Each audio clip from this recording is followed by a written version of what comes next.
Sir వచ్చే AP ఎలక్షన్స్‌లో రాయలసీమలో పరిస్థితి ఏ విధంగా ఉంది? ఎవరెవరు గెలిచే అవకాశాలున్నాయని చెప్పేసి రవిప్రకాష్ గారు ఒక వీడియో చేశారు సార్. డీటెయిల్‌గా ఎక్స్‌ప్లెయిన్ చేశారు ఆయన.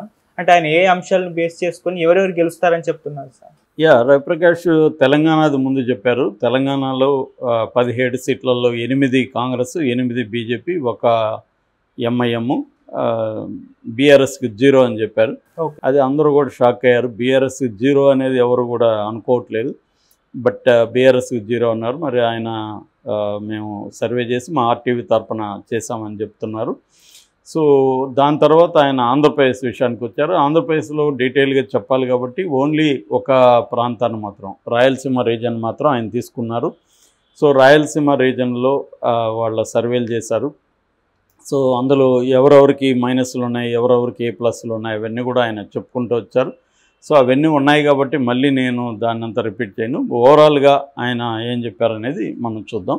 ఓకే. సో మామూలుగా అయితే 52 సీట్స్ ఉన్నాయి, అసెంబ్లీ సీట్స్ మొత్తం రాయలసీమ 4 ఉమ్మడి జిల్లాల్లో.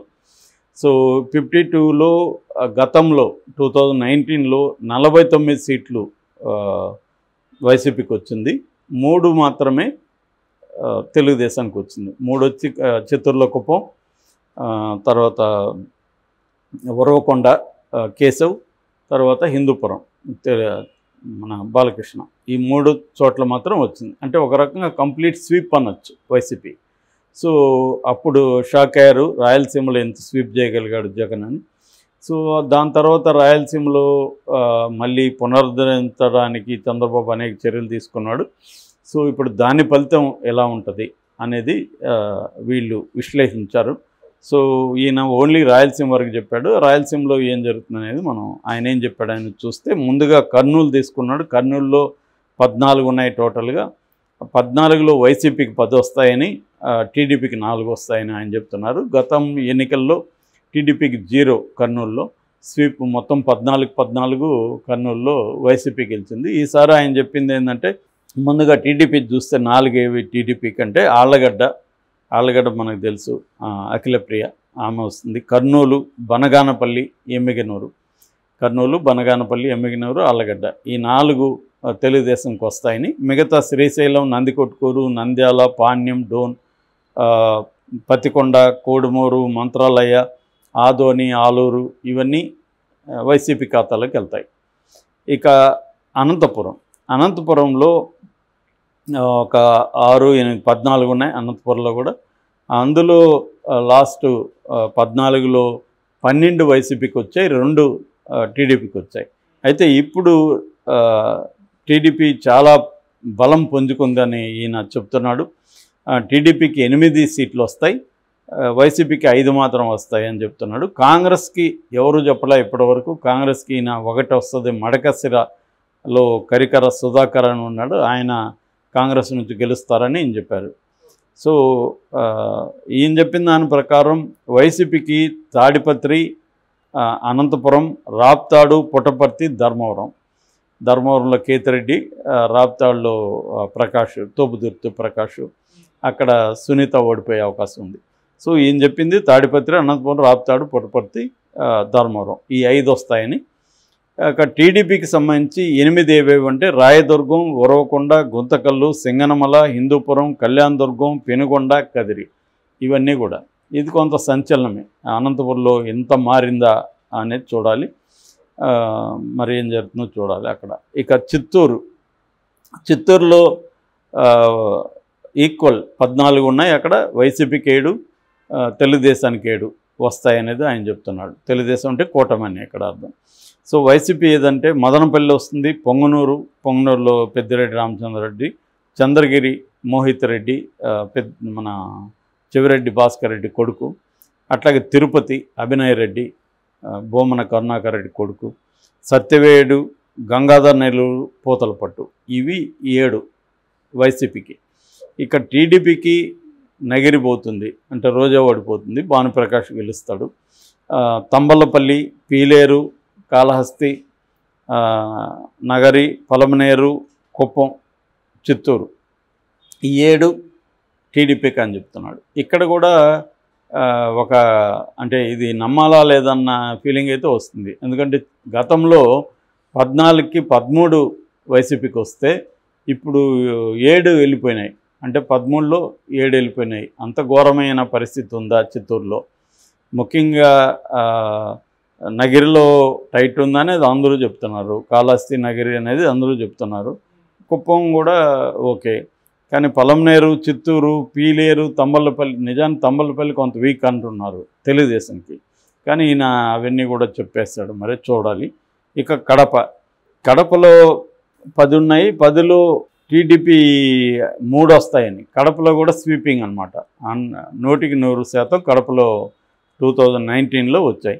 మరి ఈసారి కడపలో 3 సీట్లు తెలుగుదేశానికి అంటున్నాడు. రాజంపేట, తర్వాత పొద్దుటూరు, మైదుకూరు. పొద్దుటూరులో టైట్గా ఉందనేది వచ్చాయి వార్తలు, వేరే వాళ్ళు కూడా చెప్పారు. ఈయన పొద్దుటూరు ఖచ్చితంగా టీడీపీ గెలుస్తుందని చెప్తున్నాడు. ఇట్లా వైసీపీ ఏమో బద్వేలు, కడప, పులివెందుల జగన్ కాబట్టి జగన్ కొద్దిగా మెజార్టీ తగ్గుతుందని కూడా చెప్పాడు. ఎందుకంటే జగన్కి షర్మిలా ఫ్యాక్టర్ కొంత పనిచేస్తుందని, అట్లాగే అక్కడ రైతుల్లో కూడా కొంత వ్యతిరేకత ఉందనేది రవిప్రకాష్ చెప్పారు. సో అయినప్పటికీ కూడా ఆయన విజయాన్ని ఎవరు ఆపలేరు అని చెప్పారు. దానికి ప్రధాన కారణం ఆయన ముఖ్యమంత్రిగా ఉండడం, పులివెందులకి చాలా చేయడం, ఇవన్నీ కారణాలుగా చెప్పారు అనమాట. ఇక రైల్వే కోడూరు, రాయచోటి, కమలాపురం, జమ్మలమడుగు ఈ నియోజకవర్గాల్లో కూడా మన వైసీపీ వస్తుంది. ఓవరాల్గా 22 స్థానాల్లో తెలుగుదేశం వస్తుంది. రాయలసీమలో 29 స్థానాల్లో ఇది వస్తుందని చెప్తున్నాడు. సో ఏదేమైనా ఇది షాక్ అని చెప్పాలి. దీన్ని మనం అప్లై చేసుకుంటే మిగతా ఆయన చెప్పకపోయినా ఇంకా క్లియర్గా తెలుగుదేశం విన్ అవుతుందని చెప్పేయచ్చు. ఎందుకంటే రాయలసీమ అనేది వైసీపీకి గట్టు పట్టున్న ప్రాంతం. ఈ 3 ప్రాంతాలు అంటే ఇటు కోస్తా, తర్వాత ఉత్తరాంధ్ర, ఇటు కోస్తా, వీటిలో తీసుకున్నప్పుడు రాయలసీమలోనే 22 సాధించగలిగితే తెలుగుదేశం అంటే 3 నుంచి 22కి వెళ్ళిందంటే మిగతా చోట్ల కూడా అదే రేషియోలో పెరుగుతుంది కదా. కాబట్టి తెలుగుదేశం స్వీప్ అవుతుందని చెప్పేయచ్చు దీన్ని బట్టి. ఆ రకంగా చెప్తే నాకు తెలిసి రవిప్రకాష్ తెలుగుదేశం స్వీప్ చేస్తుందని, ఇటు కూటమి స్వీప్ చేస్తుందని చెప్పబోతున్నాడు ఈరోజు.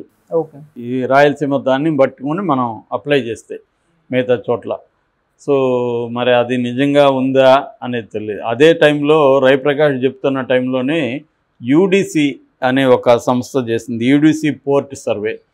ఆ యూడిసి పోర్ట్ సర్వే ప్రకారం వైసీపీ 120 నుంచి 130 సీట్లు వస్తాయని, 50.4% ఓట్లు వస్తాయని, కూటమికి 45 నుంచి 50 వస్తాయని, 42.6% వస్తాయని చెప్తున్నారు. కాంగ్రెస్కి 2.8, అదర్స్కి 2.8 అది చెప్తుంది. ఎంపీలేమో 25కి 25 వైసీపీకి అని చెప్తుంది ఈ సర్వే.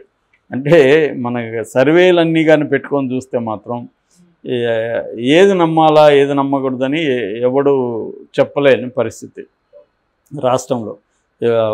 ప్రతి ఒక సర్వే వైసీపీ స్వీప్ అంటుంది, ఒక సర్వే తెలుగుదేశం స్వీప్ అంటుంది.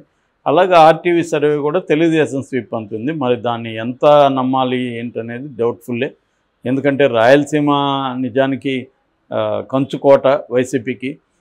ఇంకా ఇప్పుడు బీజేపీ కూటమిలో చేరడం వల్ల రాయలసీమలో మెజారిటీగా ఉన్న ముస్లింలు కూడా బీజేపీకి కూటమికి యాంటీ అయ్యారనే వార్తలు వస్తున్న సందర్భంలో ఈయనేమో రివర్స్లో చెప్తున్నాడు 22 అక్కడ వస్తాయని అంటున్నాడు. అక్కడ 22 వస్తే ఇంకా గెలిచిపోయినట్టే తెలుగుదేశం కూటమి.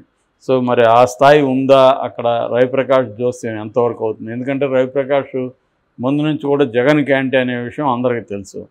సో ఆ యాంగిల్లో జగన్కి ఎందుకు మనం ఉపయోగపడాలి అని చెప్పి తెలుగుదేశానికి అనుకూలంగా చెప్తున్నాడా, లేదు నిజంగానే ఆయన సర్వేలో ఈ విషయాలు బయటకు వచ్చాయా, ఆయన సర్వే మెథడ్ ఏంటి, ఇవన్నీ తెలీదు. ఏదేమైనా రవిప్రకాష్ రాయలసీమ చెప్పిన దాన్ని బట్టి అయితే ఖచ్చితంగా అధికారం కూటమికే వస్తుంది. మిగతావి మనం వినాల్సిన అవసరం లే. రాయలసీమ అనేది చెప్పేస్తుంది మొత్తం.